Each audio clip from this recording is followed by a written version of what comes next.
Hey, what's up, guys? I hope you guys are having a good day. I'm Dr. Boyce Watkins from Your Black World and the Black Business School. And I wanted to talk about a couple more things before we head to bed tonight. I know it's nighttime, but I saw some stuff that I just thought was worth talking about. Um, as I personally thought it was interesting. It had to do with Kamala Harris, and as you know, Kamala Harris. Let me say it right. Kamala Harris has been big in the news after the most recent debate. I think she did a good job in terms of really making herself, you know, almost like the best of the worst. She's I can't think of a candidate better than her, actually, to be honest with you. But at the same time, I think all of them are pretty bad when it comes to black people. I think that if you're authentically black and you really care about making progress in the black community and building black families and stuff like that, it's real hard to be excited about any of these people. They all kind of look kind of bad. They all look a little bit racist. They all sort of, are working to fight to see who can be the leader of this white supremacist system. And I think that's what makes it very frustrating to be black at times. So honestly, it's all like it's a little bit like I think watching the presidential election for black people for the most part. It's a little bit like watching your favorite football team, try to win a championship. You want them to win, and you really get into it. You get emotionally invested in it, but at the end of the day, whether they win or lose isn't going to change your life. It isn't going to affect your life that much, right? You're not going to, the winning team is not going to send you a check. You're not going to get, any of the accolades that come with winning the championship. You're still going to have to go to work at the post office the next day. Your life will not change. And I think that for black people, that's what, when I talk about politics, it really is borderline entertainment in the sense that it's not really real life for black people, and not to say that the politicians don't have power over black people. I'm not saying that they don't, but we put 1,000 Democrats in office, and not much has really changed in the black community. We put a whole lot of Democrats into the White House and into Congress and into the mayor's office and everything else, and black people's situation keeps getting worse. And so, in order to find radical solutions to a serious problem, you've got to be smart enough to realize that the approaches that we've taken have not worked. So let's just be clear about that. Shout out your city. What's up, Righteous One, Niles Amazon, Melvin Jones, Cornelius Toombs, John Demery, Melvin Jones. I see Lee Leah Wright, Courtney X, Jen H, Larry Hurt, Jay Real. What's going on? Who else? When are you coming to Oakland? At some point, I will. I don't have it on the schedule, but I will be doing something in California. Dr. Claude Anderson is expected. I'm hoping. I'm hoping he'll join me for National Harvest Day or Harvest Festival Day in California in August. Either way, I'm coming to California the weekend of August the 11th. We're going to do an investment seminar out there. And we're also going to do a Harvest Festival Day event. I think Dr. Anderson's coming. He asked me to come out there with him, so I assume he's going to come along. But either way, though, he's an older guy, so I kind of let him do whatever he wants. When you're a boss, you get to do what you want. So he's the boss. He's the godfather. He's the greatest, one of the greatest economic minds of our time and beyond. And I'll do anything for that man. I just want to make that clear. All right, so I see Philly, Los Angeles. Let's see, Maryland, D.C., Miami, Gulfport, Detroit, North Charleston, Charlotte, H-Town, Houston. I was just in Houston. Houston, we're going to be back for the All Black National Convention the weekend of the weekend of September 27th. Weekend of September 27th. Mark it on your calendar. AllBlackNationalConvention.com. That's AllBlackNationalConvention.com. We will have special sessions on investing, on how to start a business. Also, we will have panels on black men's issues, black women's issues, black politics, black economics, and black health. Okay, so that's going to be the itinerary. We're laying it all out right now. We're going to also have great keynote speakers, Dr. Claude Anderson. I'm trying to see if he's healthy enough to come on out there. Also, some other great, Willie D from the Ghetto Boys is going to join us. He's from Houston. He's the king of Houston as far as I'm concerned. So I want to make sure he's out there. And also Nicole Price, who's an excellent leadership expert. Nomalanga Mushali Moses, Vicky Dillard from Fly New Being Queen. You guys know her. So these are some of the people that are going to be there. And we've got a lot of other people lined up. It's going to be awesome. And Sharif Abdul Malik from We Buy Black, if you're listening, brother, I want you to come out there, man. I hope you can make it. I'm gonna come to your convention, you come to mine, and that's how we support each other. That's how we build. And the reason building is important relates to the topic that I'm about to address. Building is important because you know, when we end up fighting these battles for white folks, we end up looking stupid. We do. When we end up caping for them and addressing their issues and jumping into their space and trying to do what they're doing and trying to be a part of their politics, we end up looking bad. We end up looking dumb, you know. And so that brings me to this whole thing with Kamala Harris. I like talking about Kamala Harris again because it's just interesting. You know, it's entertainment. You know, I don't really believe. I have no reason to believe. There's no evidence you can provide for me right now at any point that will lead me to conclude that Kamala Harris in the White House or Donald Trump in the White House or Joe Biden in the White House or any of these other people in the White House or Cory Booker in the White House or whoever all these other candidates are, I don't know all of their names, that's going to change the lives of black people. You can't convince me that. You can't even convince me that these reparations hearings are going to lead to anything other than smoke and mirrors. You just can't convince me that. Doesn't mean it can't be true. It just means I'm not convinced. I've seen no evidence of this. Show me evidence. Yes or no, yes or no, yes or no, yes or no, yes or no, yes or no. Do you feel that the lives of black people have improved since we started jumping into white people's politics and making it our own? Yes or no? Do you believe that our lives have gotten better, that our community is in a better position now than we were, say, 30, 40 years ago? Yes or no? Okay, I see a lot of nopes coming up. Jay Real, I see you, Tay, I see you, Claudette, Leah, and I think that's the question, right? That's the issue. You know, the issue is, why are you getting so caught up in some shit that don't matter? Why are you watching a basketball game on TV and acting like you one of the players on the court? You ain't even got a ticket to the damn game. You ain't even in the stands, let alone in the game. You're not involved. It's their game. They're gonna use you. Of course they need you. They need the black vote. They need souls to the polls, y'all. We go souls to the polls, y'all. They need you. They need their Negro surrogates to go out and get black votes. And whatever black people are can be persuaded. I'm not gonna say duped or fooled or tricked, but persuaded to believe that who they vote for is really gonna make a big difference. That's who they're looking for. They're looking for, they're looking. They're. It's, you know what it is. You know how they have predatory lending, where the bankers will present a deal to you and make you think it's a good deal, but really they're trying to fool you because they're trying to get something from you. Maybe they're trying to get you to try to foreclose on your house, or they're trying to get you so far in debt that you can't pay back the loan, but yet they're going to keep all your equity and all this other stuff, or they're going to jack up the interest rate surprisingly on you, right? They call it predatory lending. We need a term for that in politics. Maybe, I don't know if we would call it predatory voting or just predatory politicking. I think it's predatory politicking. Because remember, Wells Fargo got into a whole lot of shit because they were getting black people to sign on to these loans that ended up putting them in a worse position than they were in before. People who had no idea, like my grandfather, went to the bank and they were told, hey, we can make your life better. Just sign on the dotted line. And he signed that paper. He wasn't reading it too close. He was 70 years old. He didn't know what was going on. Next thing you know, the bank owns my grandma's house, which has been in our family for 45 years. Was his life better off after that? No. Why? Well, because of predatory lending. Well, black people are in the same condition. Every time there's an election, they're like, hey, come on, Negroes, your lives will be improved if you come and sign on the dotted line. Just come out and give us your votes. Souls to the polls, y'all. You know, your ancestors died for you to come and support us. And then we go and we show up, we get all excited and we start crying when somebody that looks like us gets into office. And then years later, we look back and say, man, like, wait a minute. Black wealth is actually going down. Even when the Democrats are in office, black people are not, our conditions are not improved. Our hood looks the same. 45% of all the black males in Chicago between the ages of 20 and 24 do not have a job and are not in school. What's going on with that? So what I'm trying to say is that this predatory politicking, it has to stop. It has to be called out for what it is. And it's so fascinating because it's the same formula every single time. Same damn formula every single time. Thank God that we have new black media now that is helping to inform and educate the masses, so that it's gonna be a little bit tougher for them to trick us this time around.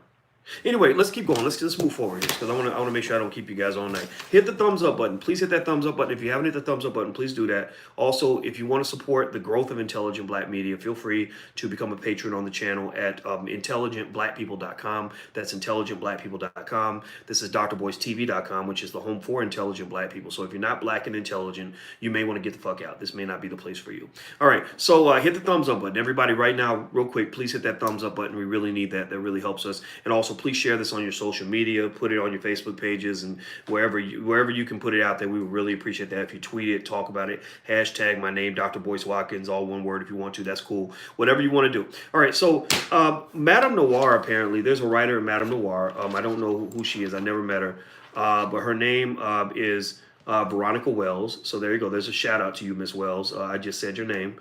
And hopefully that will help you in your career because I think everybody has a right to have a voice. But she basically, in the article, it looks like she's saying I'm a sexist. She says, the sexism jumped out. Dr. Boyce Watkins questions why Kamala Harris married a white man. So officially, so what she's referring to is a tweet that I put up that apparently set everybody off. And the tweet was basically where I just asked a question. I said, how did Kamala go to an HBCU and become an AKA and all this other stuff? But yes, she's married to this white guy. That's very interesting. It's very strange. Now, mind you, I didn't attack Kamala for being married, or Kamala for being married to a white guy. I didn't say, how dare you, you raggedy bitch, married to a white man. What the fuck wrong with you? I didn't do that. I didn't say any of that. I just asked a question. And here's the thing. I knew it would trigger people. I knew it would trigger them. That's why I posted specifically as a question and not as a statement.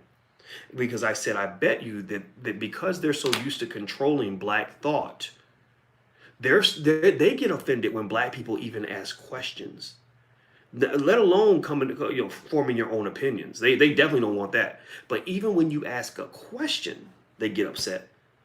Because to me, if a question is non-threatening, you just answer the question.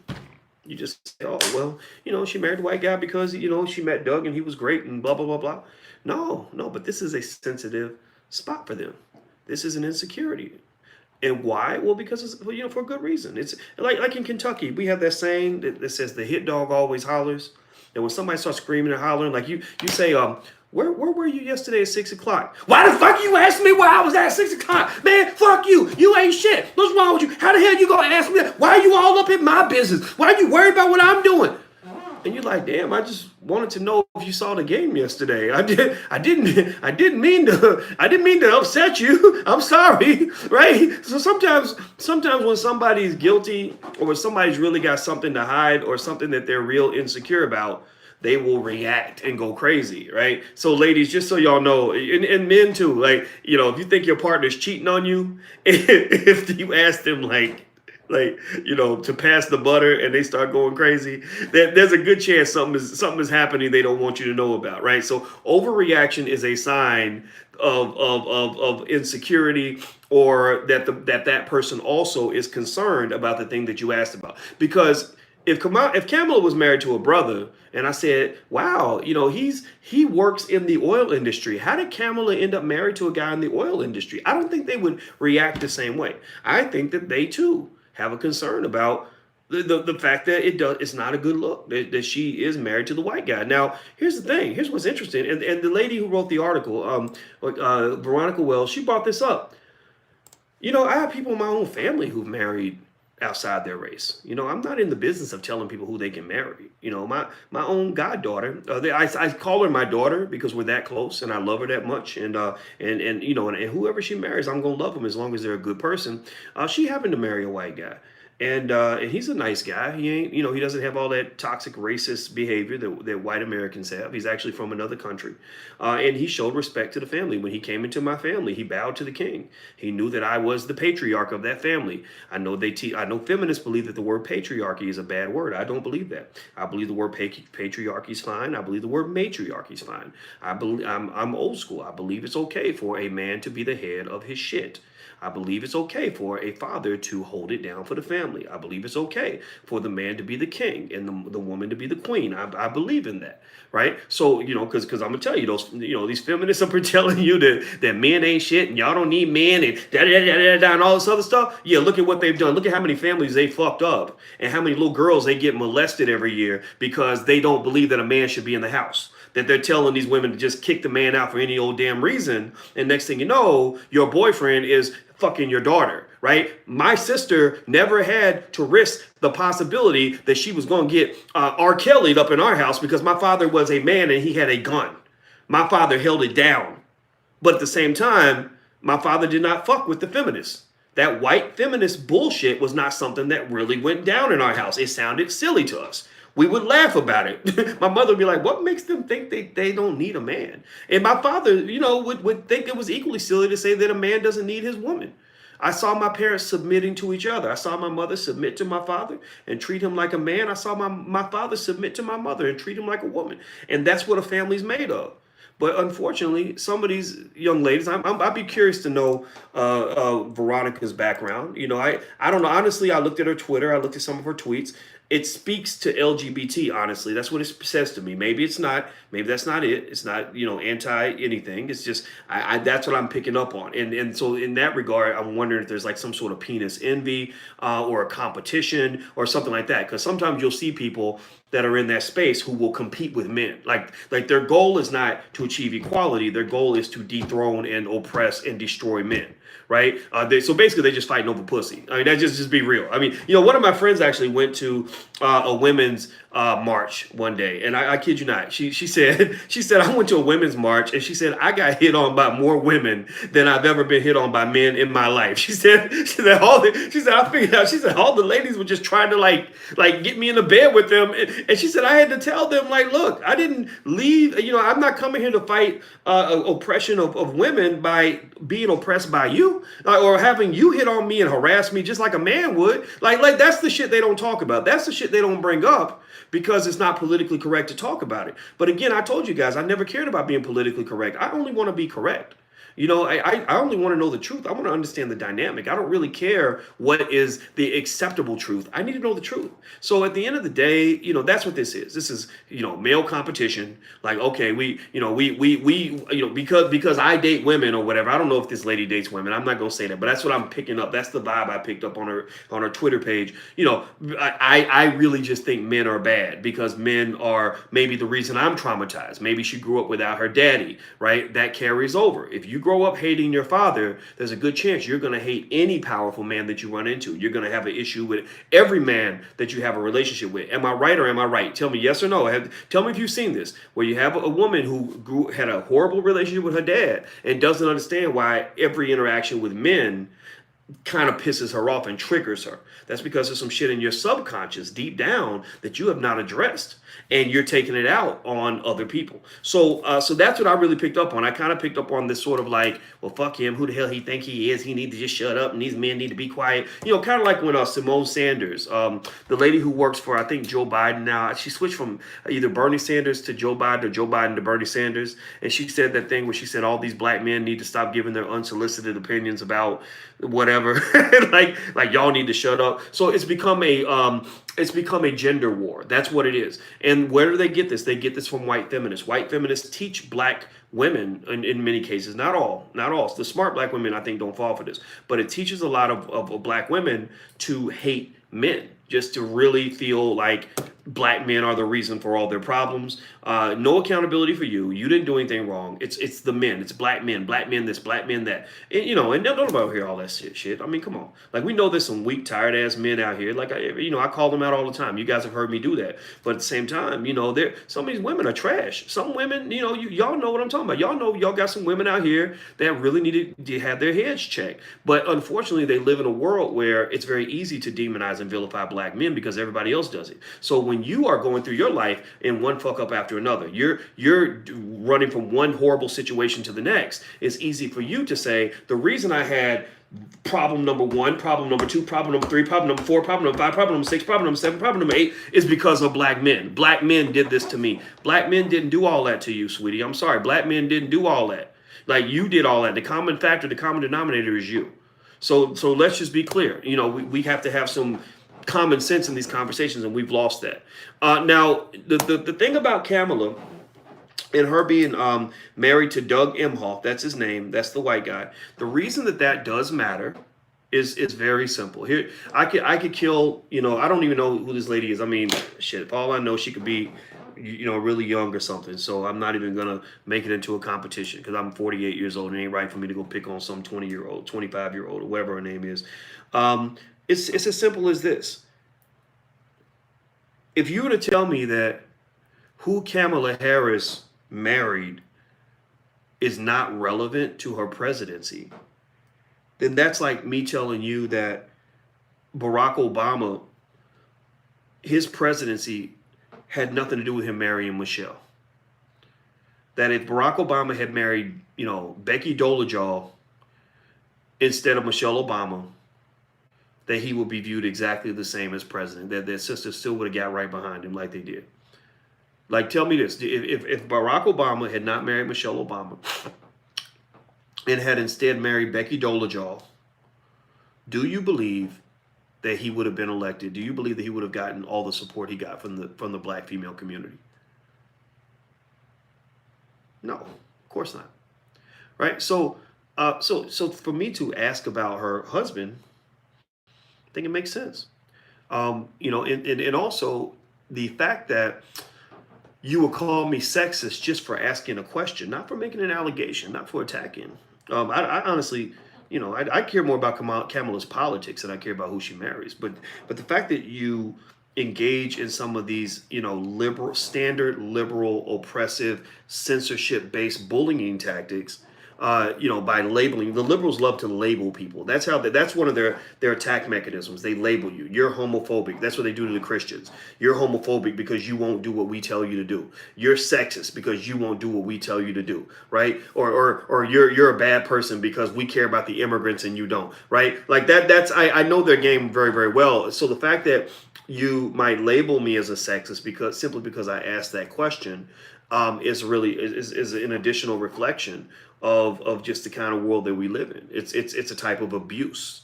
It's abusive behavior. But the reason a lot of liberals get away with abusive behavior, especially say black feminists who are really white, a lot of them are white feminists in blackface.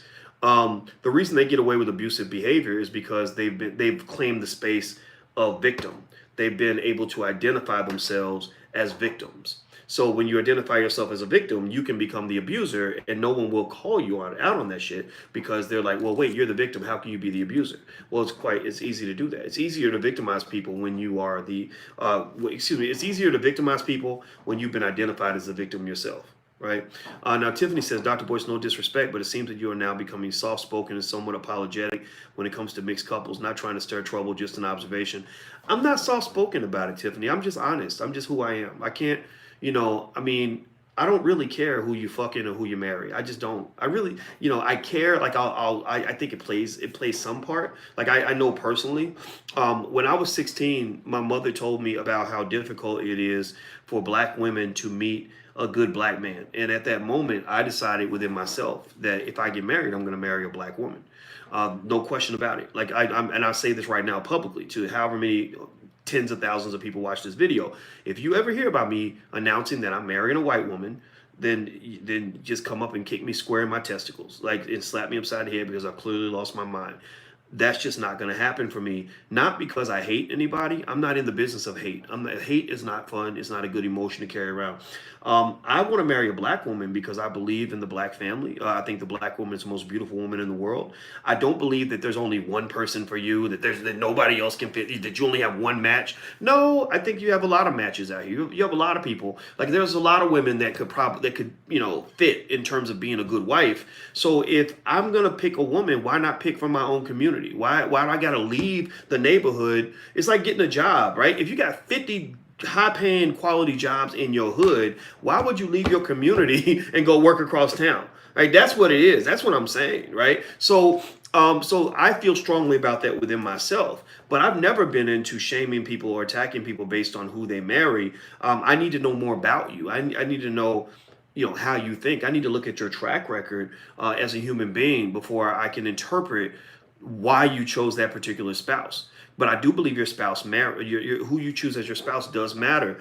And if you look at Kamala's track record, the two most prominent relationships she has were Doug Emhoff, her current husband, the white guy, who happens to be a wealthy lawyer who is politically connected. Her previous relationship, that's public anyway, there may have been others in between, was to Willie Brown, who was the mayor of San Francisco. She was 30, he was 60. 30 times 2 is 60. So he's clearly old enough to be her daddy, maybe her granddaddy, at least. And he could have been her daddy and had a child late in life. Like, he literally could have been 30 years old, gave birth to Kamala Harris, like that, or his wife anyway. That literally is how big their age difference is. That's a generation. That's massive, right? And so to me, I felt that Kamala, I try to look at people, trust my gut and read their bio and see where they came from. You can learn a lot about people by looking at their parents, how their parents think. And you can also look at just their choices along the way, like their career path, how they did in school, who they dated, who they married, how those relationships turned out. That's how you can really get a better picture of who a person actually is. So with Kamala, the conclusion I have, and I feel comfortable saying this, is her relationships are relationships that help her achieve a specific goal. That's what I believe. So I believe that the white guy, Doug Emhoff, was part of an agenda, a strategy she had to become president of the United States. Now, that makes sense, though, right? I mean, it's not easy to become president, so you got to plan way ahead. Bill and Hillary did that. They were planning to be president 30 years before it happened. So it does take work to do that. I don't believe that she just happened to wake up and fall in love with the guy that happened to be next to her. I think that she was strategic about it, right? Now, how does this play out in terms of her politics? Well, one is that there are proven benefits to marrying a white Jewish guy. Like, the Jewish community has a lot of power. White folks have more power than black folks. It's hard for a black woman to get to the top, or especially get to the White House with a black man on her arm. I just believe that's really difficult to do unless he's a very special, unique kind of black man. And so ultimately, I think that there were benefits to her politically. I think that it matters, but I don't think it matters to the extent that if she were a good candidate, you shouldn't vote for her. Like if she's your favorite candidate and you really want to vote, put it this way: if somebody put a gun to my head and made me vote for a Democrat or a Republican, I would probably vote for Kamala Harris, right? If I had to vote for somebody and I had to vote for a Democrat or a Republican, I couldn't vote third party or what I couldn't abstain, I would pick Kamala Harris. So when I give a critique of Kamala, it's a critique that should be taken with a grain of salt, in the sense that, she's the best of the worst in my mind. So they all suck. They're all not doing anything good for the black community. And that's the problem. That's why I think for black people, a policy that I consider, the one that I'm going to follow as a black man, is I'm not going to let you force me into doing anything. You're not going to bully me into voting for somebody I don't want to vote for. I'm going to abstain, because abstinence, actually, if you look up political science theory, abstinence is a viable political strategy. It's like if you are a woman and somebody, and let's say your current boyfriend is beating your ass every day, and then there's another man down the street who wants to date you, but you know that he might rape you once every couple of weeks. And so the guy who's beating your ass every day says, well, you don't want to date you. You better come date me, because if you date him, he's going to rape you every couple of weeks. Well, that's a tough decision for a woman to make. So it's better for the woman to say, well, how about this? How about I just date neither one of you? How about I go outside of this system and find something that's better for me, because neither one of y'all are worth my time. But some people say, no, girl, getting punched in the face ain't as bad as being raped, so you better stay with the man you got. At least he pays the bills.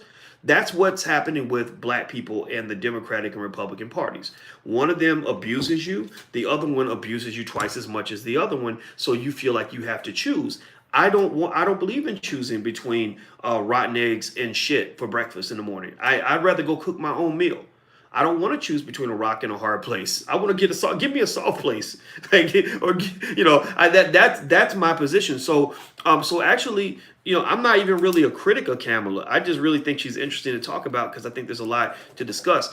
Hit the thumbs up button. Please hit the thumbs up button if you haven't done that. Please hit the thumbs up button. Please share the video. If you want a free e-copy of my book, It Takes a Village to Raise the Bar, that'll help you get inside my head in terms of understanding what my agenda is. Everybody has an agenda, in case you don't know.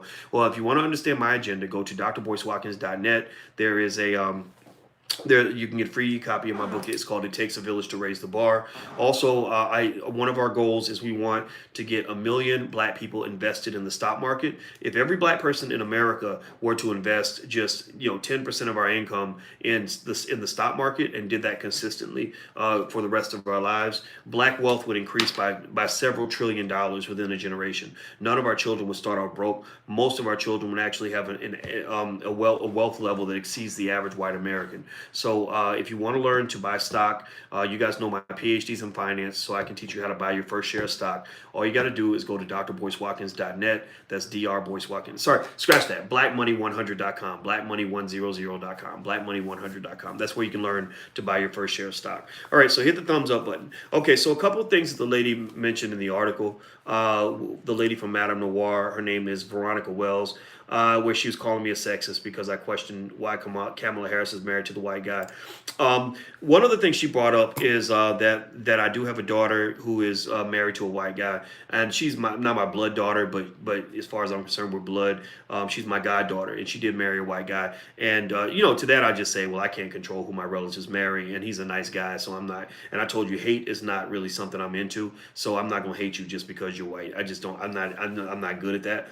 But I love black people. And I believe that loving black people does not mean hating white people. I just don't believe that. And also, I don't believe I have the right to decide who you're fucking. I just don't. That's why when you talk about things like, when Christians get attacked for being allegedly homophobic, I just respond and say, well, I don't actually see many Christians who are running around here trying to beat gay people with baseball bats. I mean, Jussie Smollett was so desperate to find an example of homophobia or whatever that he had to go make up a whole story in order to find a case of that, right? He had to go make up a story, right? That tells you that this shit ain't happening the way people are saying it's happening. It doesn't mean that it doesn't exist. Doesn't mean it's not real, but it's not as common as you think. And so at the end of the day, what's really going on with Christians and the LGBT situation is they are mad because they can't oppress Christians. They're mad because they can't do an Adolf Hitler and control what they do. They're mad because they can't sort of manage what the Christians believe,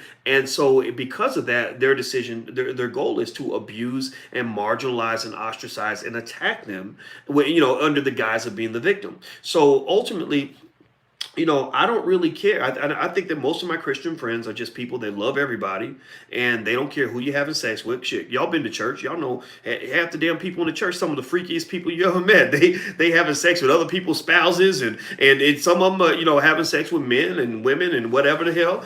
Like whatever they got going on. Some people are cheating on their wives or their husbands, right? Y'all know Christians are some freaky people. Not all of them, but a lot of them. Y'all know what I'm talking about. Stop it. Stop acting like you don't know, right? But what happens in the church is that people just don't care. They're like, look, just as long as you keep your shit to yourself, it's cool. Just don't ask me to co-sign on it. Don't ask me to tell me that it's okay for you to sleep with somebody other than your wife, because no, my Bible does not allow me to tell you that that's okay. But what I can do is not get up in your business, right? That's what Christians do. So to me, I think the attacks on the Christian church are unfair. And I speak on that regularly because because I want people to understand not just the liberal hypocrisy, but the liberal oppression that is occurring. They are damn near worse than the damn racists from 100 years ago. Like seriously, they're not hanging anybody from trees or lynching anybody, but when it comes to killing freedom of speech, they're on that. They'll shut down a campus speaker in a minute because they don't like what he has to say. They won't even let you get it out. They're like, I'm like, shit, don't we live in America? Like, what country do you live? Would you rather live in China or Russia or somewhere else where people can't speak? Like, are you kidding me right now? This is ridiculous. So at the end of the day, I think it's a bunch of nonsense. And I responded to this article specifically, not because I'm real concerned about Madame Noir. I know the guy who founded Madame Noir. His name is Jamal. He started Bossip, and Jamal's my homeboy, and I respect the people of Madame Noir. I used to write for Madame Noir a long, long time ago. And so I don't have any animosity, even toward this young lady that wrote the article. She can believe whatever the hell she wants to believe, and she can even call me whatever she wants. She can call me a dirtbag or whatever. This stuff don't bother me. I kind of know that's going to happen. If you're a free-thinking black person, the white liberals are going to be the first to attack you, not the conservatives. The conservatives they actually are the ones who are just like, well, that's your opinion. They'll debate you. At least they'll debate you. The liberals will try to shut you down, get you fired, call you all kinds of names, all kinds of shit. Like seriously, I don't get as much hate from the right as I get from the left. I'm just telling y'all the truth. Something has happened in this country that is downright embarrassing and ignorant. It is about the most ignorant stuff I've ever seen, and history will judge that for what it is. I think also in terms of I think she mentioned when she talked about my goddaughter marrying a white guy. She said, well, I think she was trying to, again, poke or something at me or whatever. And she said something like, well, did we ever wonder maybe she doesn't have a good enough relationship with her father that it made her not want to marry a black man or something like that? And first, my first thought is like, wow, that was like a really low blow to attack another black woman in that way. But that's fine. That's part of the territory. But I will say that in terms of relationships with fathers, me and my daughter have a great relationship. Like that, the one that married the white guy, like we get along really well. I'm actually going to see her in Scotland tomorrow. But beyond that, though, when you look at Kamala, if you want to talk about Kamala Harris, I do wonder what happened between her and her dad. Because if you've seen her father's actually gone out of his way to try to severely undermine her campaign. He's actually come out and said that she's a descendant of slave owners. That like he's gone that deep with it. And so I would be curious to know what happened there. But again, I don't even know if her father is a black Jamaican, a white Jamaican, or something else. I don't know. Does anybody know? Does anybody know if her father? Because I know her mother is not black. Her mother is definitely not African American, not black, any of that stuff. She's Indian. What about her father? Is her father actually black Jamaican? I've seen his picture. I could not tell. Black people come in all shapes and sizes, and you don't know. But I know that he does mention though that his his ancestors were actually slave owners. I don't know if you guys know that or not. But anyway, if you know the answer, tell me, and I'll look and see. Somebody says he mixed. Okay, he's mixed. He's a light-skinned Jamaican. Okay. Who are Kamala's parents? Look it up. Look up Kamala's parents, and you're gonna find it really interesting when you look it up. So the thing I think that has to happen in this election is here's what I want to fight for. Like I'm not interested in fighting other black people. Really, that's just not fun for me. I know Roland Martin. He got his panties all up in a bunch because of what I said about Kamala. I think him and Kamala are friends. So, he's out here, doing his job. He's a surrogate for the Democrats. He's a political operative for the most part. And unfortunately, people like that they can't put the interests of the black community first. They have to put the interest in the black community first only if they align with the interests of the Democratic Party, right? So people like me, we upset the apple cart. We're the ones who, we're messing up people's money. In fact, if you look at Roland's career, Roland was a local radio show host in Chicago, and his career rose up in connection with the Obamas. I believe that CNN really wanted to be close to him because he was close to Barack and Michelle, right? Because it was all happening on the south side of Chicago. I was there at that time. So as they rose up, he rose up. And I think that is kind of the game that's played in politics, that you have black elite people that, like Roland, maybe, who's some others? What's her name? Angela Rye, who's just a terrible person. I met her in person. She's such a mean lady.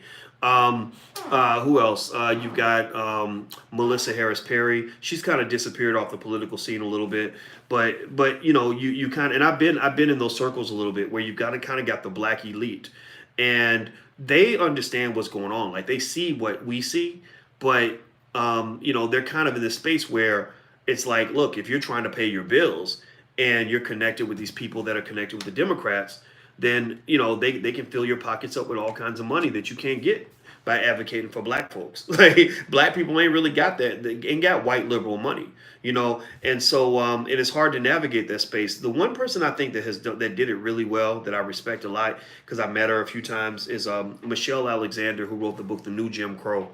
I felt like Michelle, she was a darling of the white liberal establishment. And when you are in that space, in that role, it's really nice. Like you get all these speaking engagements for like $20,000 a piece. I mean, imagine going, to 40 cities this year and getting $20,000 every city you go to, just to stand there and talk for 20 minutes. Like it's kind of crazy. It's a really nice existence.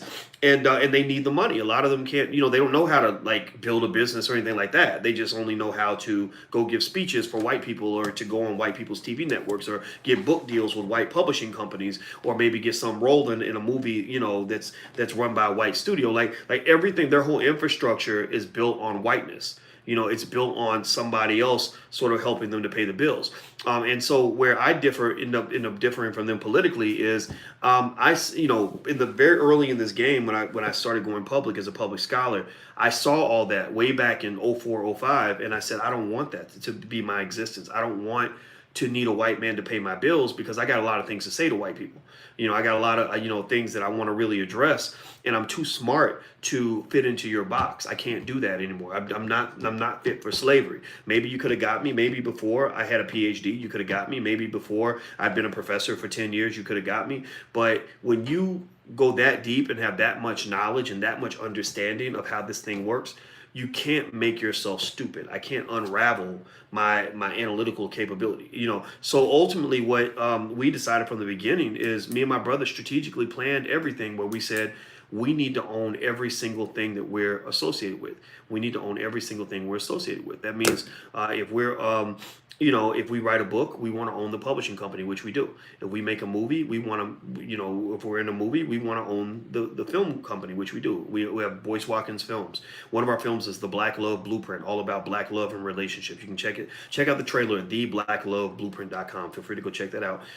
If we go into media, we like to try to own the media. Now, we don't own YouTube, but we use YouTube because that's better than using TV or radio, which is owned by other people. If we give a speech, we want to control the Speakers Bureau. So my brother created a Speakers Bureau called Great Black Speakers, which is the largest black-owned speakers bureau in the country. And that's how I did all my speeches. All my speeches, not all of them. I'd say about 95% of my speeches went through my brother's Speakers Bureau, because we had to be prepared for the attacks, right? The attacks that would come from people in the establishment who did not feel that they needed to hear the truth that I wanted to kind of deliver as a public intellectual. So this is the perfect time to be free for black people. This is the perfect time for you to really, don't learn how to play the game from people who've been playing the game as a slave. That's going to be a relic of the past. I'm telling you, like the way things are right now in 2019, I saw this coming in 2009. So what I see for 2029, 10 years from now, is that old line of thinking that we need to go and tell lies for white folks so that we can get our bills paid, that's going to even be pushed even more out of vogue, and it's going to be seen for what it is. And black independence is really going to be the thing. It's already popular, but it's going to really manifest itself more and more and more over time. So black people are doing better now. Like black people are improving. Our condition is improving because our psyche is improving for certain segments of the community. Like a lot of us really, and they're pissed off about it. They don't like it. They're mad. They're like, damn, we used to be able to go get these Negroes to vote for us with a bucket of chicken and a couple of hip hop commercials. Now they're like, shit, we got PhDs who are smarter than us, who are addressing black people every day. Like you guys are on my channel. I talk to you all 5-6 times a day. Why? Well, because I'm one of your intellectual parents. I'm like your dad. I'm like always in your ear, always there saying, hey, don't fall for that bullshit. No, here's what they do. Here, let me break it down. Let me chop it in little pieces and microscopically analyze it so you can make your own decision. And here's the thing. I don't have to tell you what to do. I don't have to sit here and say, well, what y'all need to do is this and what y'all need to do is that. No, I convince you and I persuade you and I make my case, and then I encourage you to make your own decision, and then you make a decision that works best for you. That's what freedom looks like. That's what democracy is supposed to look like. That's what being a free black person is supposed to look like. You ain't supposed to have no slave master, not even me. Not even me.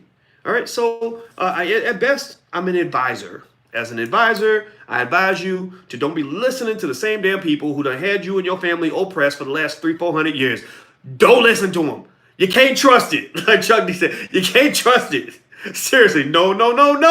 You can't trust it. Seriously, because y'all know what you're going to get, in that situation. You know what they're going to deliver for you. You know what the Democrats are and are not going to do for you. You know how the political okie doke works. You know what they're doing to you economically. You know what happens when you go giving them all your money. You know what happens when you sit around and wait for them to save you. When you're waiting for Jesus, if you're doing that, you're going to be in big trouble. Now, I see somebody on here who is saying some derogatory stuff. So what I'm going to do is I'm going to go ahead and hide this user on the channel.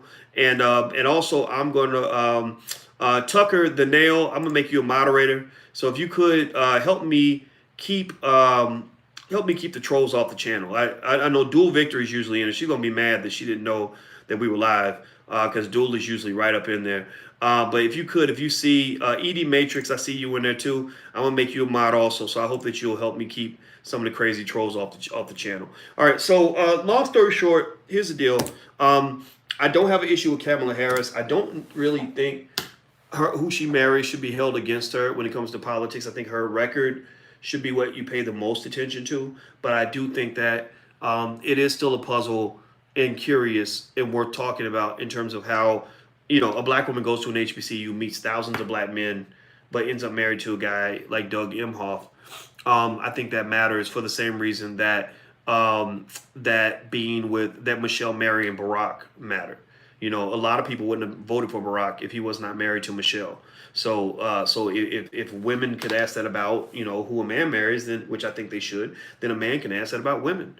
So because what one narrative that's really being pushed in Hollywood, just go watch TV shows and movies, is they're always pushing this narrative that says that black women are better off when they don't marry black men. Like that black women need to abandon black men because black men are a lost cause, and I think that's kind of crazy. Now, all right. So anyway, I'm seeing somebody. thank you, Tucker the man, Tucker Thenol. I appreciate you helping me keep the troll out because I don't know who that person is. They literally are in there like screaming the N word over and over and over again. It's very, very strange. All right, so hit the thumbs up button. Please hit the thumbs up button, hit the share button, hit the subscribe button. I'm flying to Scotland tomorrow, so I'll probably be in the morning, but after that I'll be on a plane for a little bit. Again, if you want to learn to buy your first share of stock and become an investor, our goal is to get 1 million black people to become investors. The reason is because being a stock market investor is the leading factor that just separates upper class and middle class people. Like the way for you to climb the economic ladder in America is not to wait on the politicians. It's to go ahead and make the decision yourself to just do what rich people do. The 1% tend to build all their wealth, and their gap is growing because they've got their money in the stock market. So a lot of you guys have said you want to invest, but you just don't know how. Well, that problem's gone. There's a free training, won't cost you a penny, where you can sign up and you can go and learn how to become a stock market investor. You can go to blackmoney100.com, blackmoney100.com, and just sign up, and you can do it totally for free. And when you come back, I want you to talk about investing, what it's done for your life. If you already are an investor, make comments in the chat about what investing has done for you and how it's gone for you, so that other people can hear this, because we got to change the culture. We part of the reason we're poor is because of what others have done to us, but that doesn't explain why we stay poor. Right? That explains why you got poor, but it doesn't explain why you stay poor. We stay poor because we have some habits that are based on believing that we're supposed to be poor. That's one of the issues I have with the liberals, is that the liberals, one of the legitimate criticisms about the liberals is that they think every black person is supposed to be in the damn economic toilet. That literally they'll be like, well, we don't have anything for black people, but we have something for poverty. And if we have a poverty initiative, that'll help black people. Well, not every black person is poor. Not every black person wants to stay poor. And not every black person believes they have to be poor, right? So, when you're talking about black people, the first thing y'all got to do is stop typecasting everybody as being ignorant and broke. Like, every black person ain't in that position. And I know a lot of black people who don't want to stay in that position, and they don't want to wait for white Jesus to get us to where we need to be. They believe that they can do it themselves. We can do it ourselves. Just say it. We can do it ourselves. We can do it ourselves. We can do it ourselves. We can do it ourselves. And I believe doing for self is the way to succeed in this world, period. I can see a huge difference in here since your tweet, truth is not tolerated by progressives. Yeah, I agree. Thank you for the donation, by the way, Kyle Lance. I appreciate that. And you're a moderator, by the way. So if you could help me keep the trolls out, I appreciate that. These are conversations for intelligent, free-thinking black people. So if you're not in this category, go somewhere else. Go to The Root or something. The Root is a nice white-owned publication that loves to pretend to be black, and they do that old black complaining model of black progress. Like, they believe that we progress by sitting around complaining about our condition and not actually doing anything about it. So I believe that black people can build power by ownership. I think that in order to move to the future, we got to look to the past. We need to make Black America great again. Black America can be great again. And what do I mean by that? I think Black America, not all of Black America, but Black people can go back to the days where where we had real communities, where neighbors knew each other, and you just got neighborhoods. That's what the Democrats gave you. They gave you a bunch of them scattered ass neighborhoods, with dead bodies on every corner and shit like that. I believe we can go back to having communities. Making Black America great again is going back to a time where we owned some damn businesses. Where a little kid could grow up and go to the butcher shop with a Black owner. He could go down to the and see a Black man on his way to work with his briefcase. He could see another Black person that's running a lawn care service. He could maybe get on a bus system owned by Black people. You never know. I don't know. I just this idea of Black people owning things. Like, I want to go back to that. I don't want to go back to Black people bragging about having a good job. I think we can go back to the days where Black people were educating our own children. We educated our own kids so much better than these white folks do. These damn liberals got you waiting around for better public schools, and their schools are garbage. Their damn public schools ain't nothing but little penitentiaries on training wheels. That's what the damn schools are. The schools suck. They're horrible. We can do a far better job. I know there are tens of thousands of Black educators out here ready and willing to educate our babies if we could just find the funding. If we could just raise as much money for our own schools as we're willing to raise when Disney puts out a damn movie. Disney put out a fucking movie. We'll go raise $700 million to go see the Black Panther, but y'all can't raise $10 million to build a damn school. Shut up. Stop it. Seriously. What the hell, man? What the hell? You ever talking about Wakanda forever, y'all? What the fuck has Wakanda done for your life? Like, what? That's Disney. You know what they did with that money? They took that money and they put it in their stock portfolio, and they're letting the money work for them, so it's going to grow so they can send their kids to college and build businesses for their family and build wealth for their community. Well, your ass is sitting around fantasizing about a damn imaginary place that don't even exist, acting like that, like, because that's the best reality you can get is a fantasy. That's the best reality you can get is the one that's in your head. Well, I believe, and there's no disrespect to people who saw the Black Panther. It was a good movie, but shit, it was entertainment. That's it. That's all. It was entertainment, and it was entertainment owned by somebody else. So I'm just trying to say, I think we need a better dream, man. We need a better dream. We need a better dream. Let me throw out some real quick, simple solutions that will create, I believe, a better dream within a generation. Number one, there's a model I threw out there for you that you guys can go check out. You can Google it. It's a $5 a day investment plan. $5 a day is less than you spend on a McDonald's value meal. It's less than a cup of coffee at Starbucks. It's less than you can't even go to Popeye's Chicken with $5 really and get hardly anything. The $5 a day investment plan basically says that if you invest $5 a day in the stock market and you do that over a 30 or 40 year period, in the next generation, your children will not be broke. Your children will have hundreds of thousands of dollars in assets, and they'll be starting off 10 times better than all of you. How many of you, yes or no, how many of you had nothing left to you? How many of you have never received an inheritance ever? Not from anybody. How many of you have never gotten anything from a relative or never, had somebody die and leave nothing except bills or whatever in debt? How many of you have gone through that, right? I bet you that the answers are I bet a ton of you have. There we go. I see a lot of you saying yes, right? That should not be the norm. That should be the exception. That should be the exception. So I need you to commit to me right now that your children will not be left with nothing when you die. That you're going to make sure your kids get a little something. Even if it's a little life insurance policy for $100 grand. That's nice. $100 grand's nice. Wouldn't you like to have $100,000 in your bank account? I would, right? $100,000 in the bank account can get some shit done. Right? That's one solution. $5 a day of investing in the stock market. It doesn't even matter which stocks you pick as long as you diversify. I have a PhD in finance. It's true. I've talked about this 1,000 times. I won't go into it now because we got to go. Number two, everybody have life insurance. Nobody should be dying without life insurance. Nobody should be dying without life insurance. Nobody should be dying without life insurance.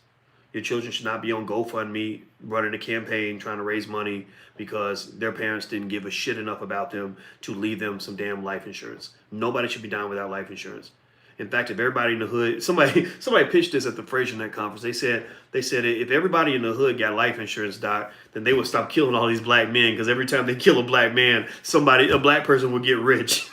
And I just kind of laughed it off. Is that true? I don't know, but I do know that it helps a little bit, right? If I'm gonna be crying over somebody's death, it's better to cry when you got $100 grand in the bank than to cry when you got a bunch of bills that are at your doorstep, right? So that's two things, and so those two things alone investing about an average of $5 a day, literally putting the same amount of money into the stock market that we put into fast food, or putting the same amount of money into investing that we put into new cars. Black people are the number one consumers of new cars in America. If we just matched, you can still buy new cars, but you should put as much into your future as you put into that new car. Your children should not be worth less to you than a new car, right? So if we invested the same amount that we spend on new cars and also all got life insurance, then right there, those two basic ideas would literally lead to massive multi-trillion-dollar increases in black wealth within a generation, because none of your children will be destitute. None of your children will be economically enslaved. In a capitalist society, when you don't have money, when your family has no money and your family has no assets, you become a slave, because you must then sell yourself in order to pay your bills, in order to have a place to live. So are you going to sell your children into slavery, or are you going to give them a chance for freedom? That's all I ask you. It's up to you to make that decision. I'm just here to deliver the message. So if you want to learn how to buy your first share of stock, I will teach you for free. Go to blackmoney100, and the training doesn't take that long. Get your family members. Please share this video. I need you guys' help on this. Share it with your family and everything else. And then come back next time, and I want you to tell me about your story of being an investor. If I can do $10 a day, should I? Yes. Really, you should invest whatever you can. $5 a day, I set that number low so that people would stop acting like investing is only for rich people. That's stupid. That's just not true. That's the biggest myth that there is, and it's the craziest thing I've ever heard. Investing is not just for rich people. You ain't got to go to Harvard and have a degree in business. None of that. Literally, there have been experiments where they actually train monkeys to invest, and monkeys actually have the ability to make more money than a person who doesn't invest. I'm not kidding. That's how ridiculous it is. Being a finance professor, how do you view the freedom dividend of $1,000 per month proposed by Andrew Yang? I mean, I guess it's okay. I guess it's a start. I don't really know how that compares in terms of what we're actually owed. But we'll talk about reparations later. There's a lot out there to talk about. So hit the thumbs up button, hit the subscribe button before you go. Blackmoney100.com is where you can go. Don't forget, I'll be in Chicago speaking on July 28th. So you can go to drboycechicago.com. After that, August is Los Angeles, drboycelosangeles.com. And September is the All Black National Convention in Houston. That's allblacknationalconvention.com. Allblacknationalconvention.com. I hope you guys will come out. I'll see you soon. Take care. Have a good day. Be good. Peace.